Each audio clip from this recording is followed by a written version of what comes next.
Hey guys, welcome back to Katawa Shoujo. I think it's part 19 now. By the time we reach the convenience store, we are practically alone.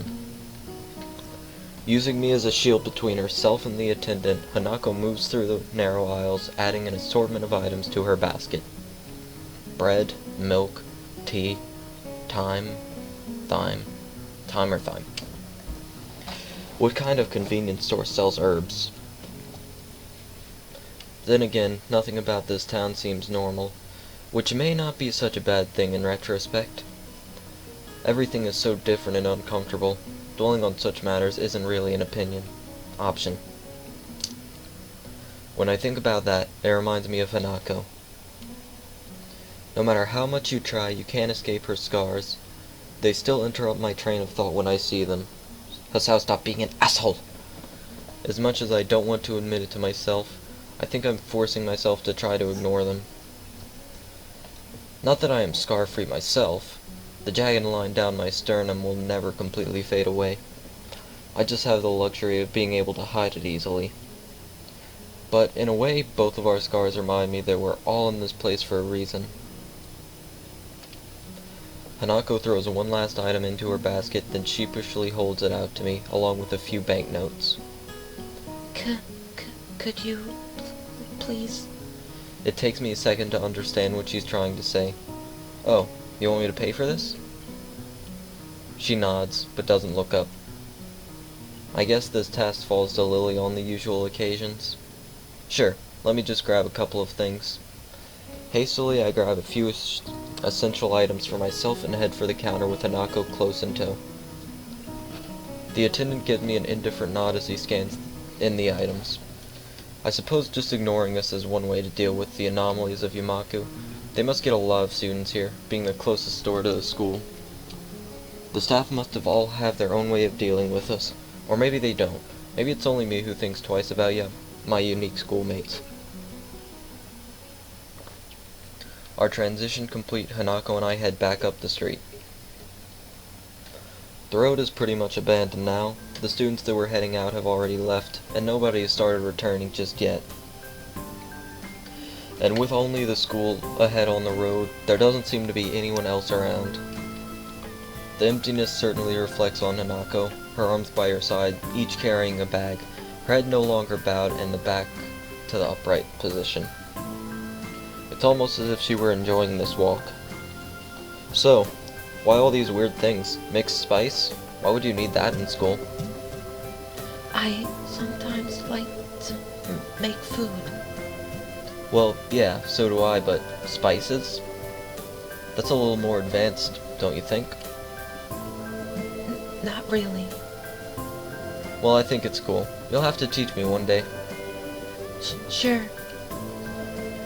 She doesn't seem all that sure, but pushing the point doesn't seem all that wise. At the very least, she seems a great deal happier than she did on the walk down here. That alone makes me a little happier. Outside the girls' dorm, Hanako and I sort out the grocery bags with our respective purchases. In comparison, my things look positively plain. I tell you, you're putting me to shame here. No, I'm not. I'm only joking. I have a stack of homework that I skipped last week, so I gotta leave now. Will you be alright getting back to your room? Yeah. Sure? Okay then. I'll see you tomorrow. Bye. We part ways and I return to my room. Piles of papers sit upon my desk, begging to be completed. With the entire ruckus of last week, I've barely had any time to catch up. I tried to keep up with my studies while I was at the hospital, but some of this stuff I've never seen before, even back in my old school. Totally unprepared, I pop the top of a can of drink and get to work. Transition, drink time.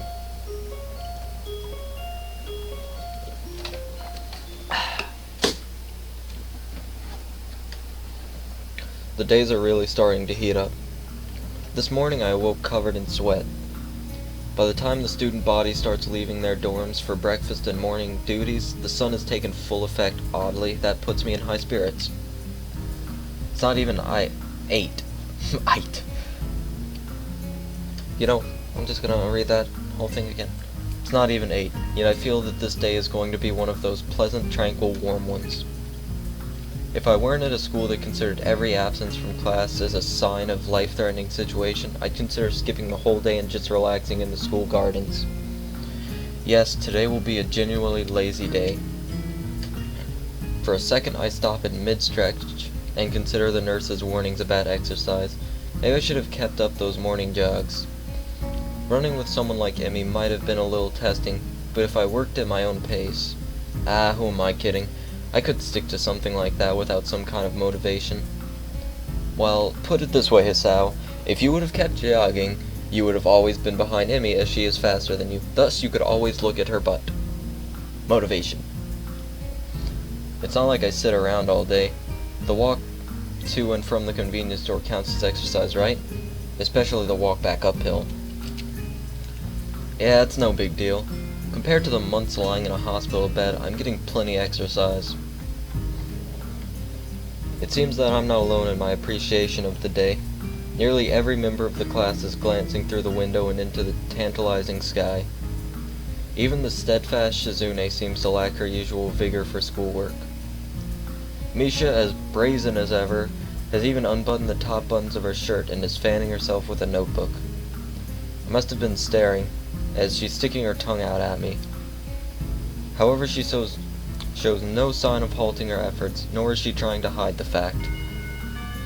The lunch bells seem to catch everyone by surprise, and the class empties at a much slower pace than usual. The heat seems to be draining the need to rush from everyone. Well, almost everyone. Hisao? Hey there, Hanako. What can I do for you today? Hanako already has a lunch bag in hand. I don't have to be a detective to work out where this is going. Would you like to have lunch with us again? I brought enough for everyone. Awesome. You don't have to be so stiff about it, though. I take it we're going to the tea room? Please. Lily said she'll meet us there, so we should go together. Sounds like a plan. This heat has made me pretty hungry. Hanako breathed a sigh of relief, and I gather my things together. As usual, the aura of the tea room is refreshing, feeling isolated from the rest of the world. Then again, the usual din of the school seems to be a bit subdued, most likely from laziness promoted by heat exhaustion. Hanako slowly spreads her food on the table, intently focusing on every little movement, as if she's trying to keep her mind off other thoughts. It's not much, but I can tell from her demeanor that she has prepared everything with utmost care. I guess Lily isn't here yet. Should we start without her? She'll be here soon. Hanako struggles with the lid of the container of rice. Here, let me help you with that. I take the container from Hanako's hands and try to force open the lid. Try as I might, it seems wedged shut. Let me guess. Did you put this in while the rice was still hot? Yes, I was in a rush. I put the container on the table between us. I thought so. It looks like this is wedged shut. We'll need some hot water to get it open, but that could be a pain in here. We get water everywhere. Well, in that case, how about I contribute to today's meal? At the door, Lily smiles while holding up a bag stocked with various buns and bread rolls. I can't help but do the same.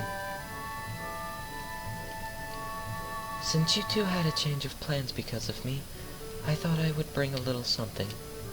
Thanks, Lily. Here, let me get that for you. With a little guidance, Lily's bread assortment joins Hanako's riceless platter. I hastily make some tea to complete the picture. Well, I'm looking forward to this. As I take a bite, I notice Hanako trying her hardest to not look like she is looking at me. It's nothing special, but then again I can't really complain. I'm pretty lazy when it comes to cooking for myself. Not bad. I guess this is made with the stuff you bought yesterday? Yes. Hanako's eyes shot at me, begging for some kind of feedback. Well, it was clearly worth it. Thanks, Hanako. I wanted to show you this after yesterday. It's okay. I was just a little surprised at the stuff you were buying. Hanako's always liked to experiment when it comes to food. I think it's good, most of the time. While Lily's smile doesn't waver, the slight change in her tone tells me that things have not gone so well in the past. And it's not like Hanako has many people to sample her cooking. Hang on.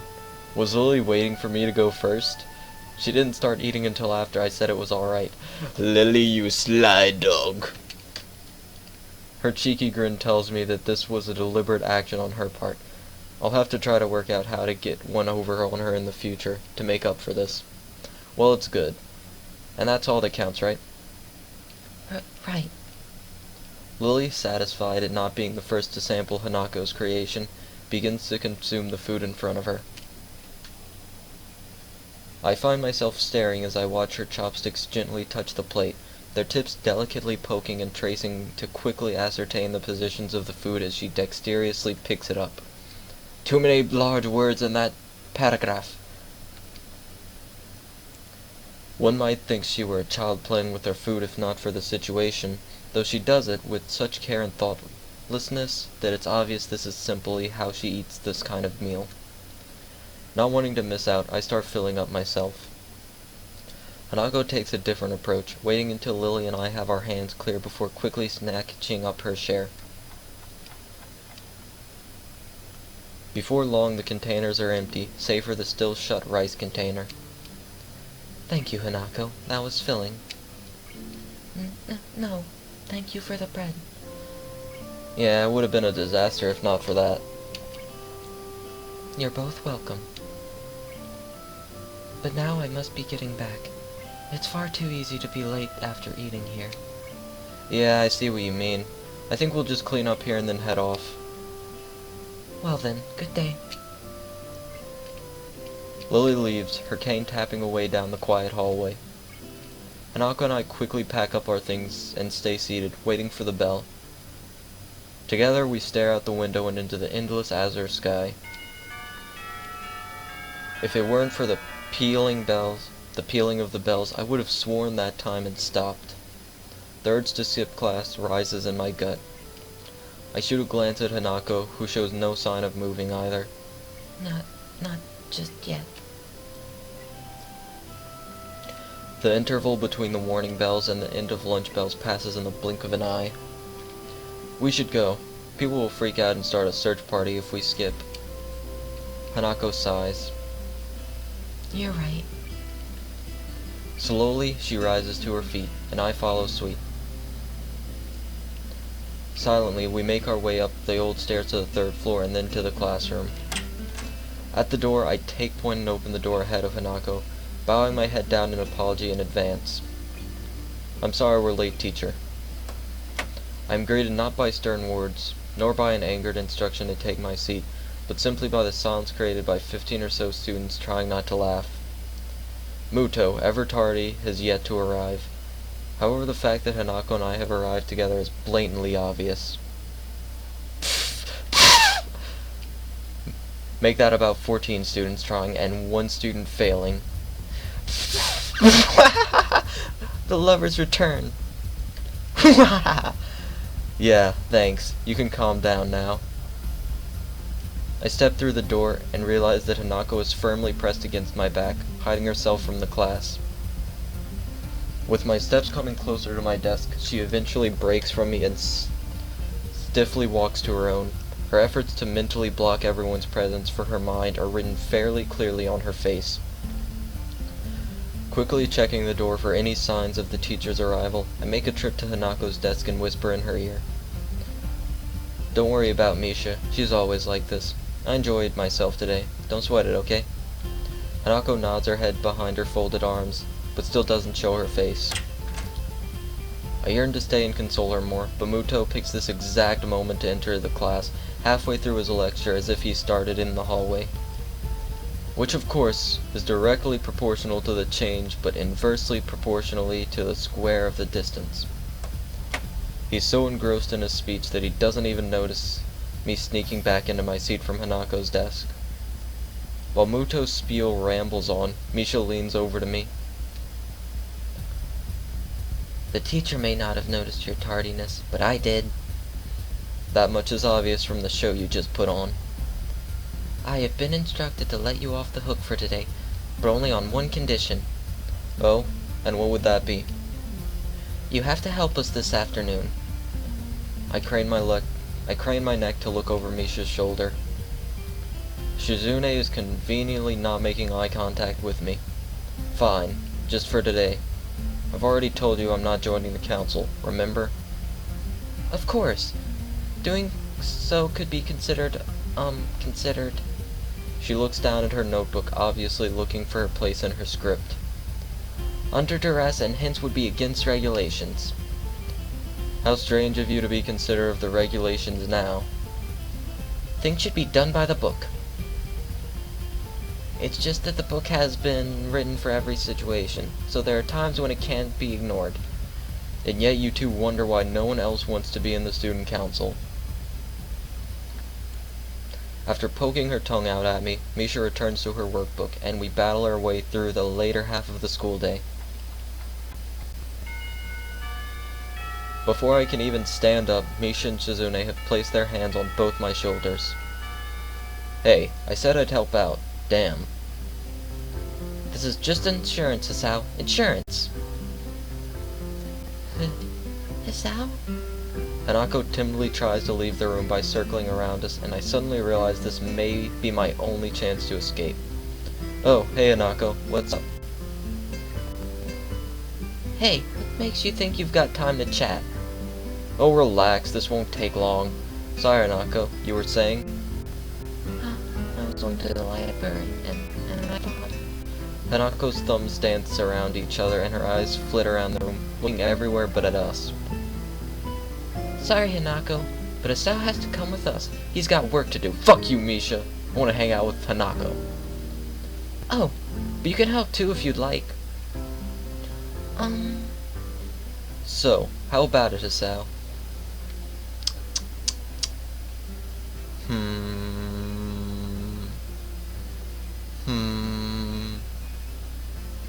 What did they want me to do again?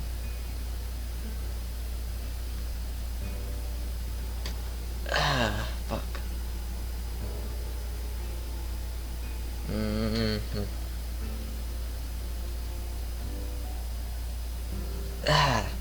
No, I don't want to do work for the council. Hey Shizune, I know I said I'd help, but I forgot I'd already made plans. Besides, I helped out more than my fair share last week, didn't I? Promise I'll make it up to you some other time. No, I won't. Shizune and Misha release their grip on me and have a long, deep, and silent conversation. Well, you have a point there. To be honest, we were only going to spend the rest of the budget on cakes.